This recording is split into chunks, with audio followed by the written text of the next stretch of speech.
Recording by SRT Studio, Ludhiana. Music by Vivek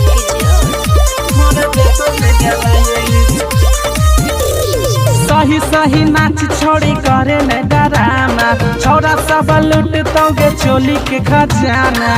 ये छोड़ी ये याना गे सही सही नाच छोड़ी करे न डराना, छोरा सब लूट तोगे चोली के खजाना।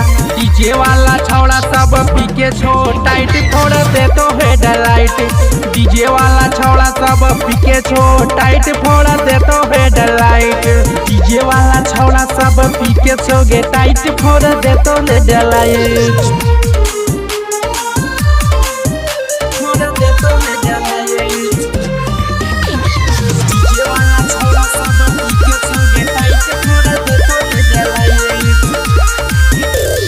हमारा देख के छोड़ी रोज भागई छी, डीजे वाला छौड़ा से मेल करई छी।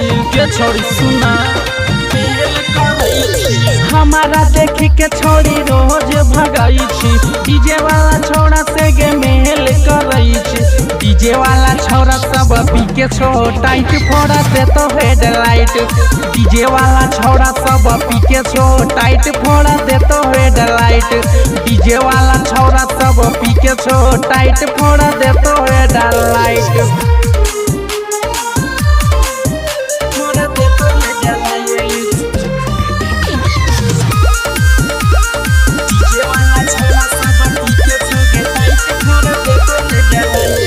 राइटर नवल तोरा छोड़ तो नहीं आएगे, आज से मपुरिया से दे तो सब बताएंगे।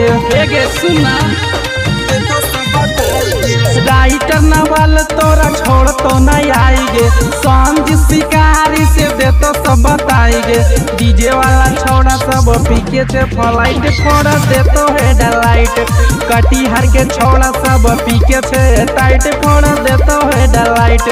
सेमापुर के छोड़ा सब पीके से टाइट फोड़ दे तो हेडलाइट।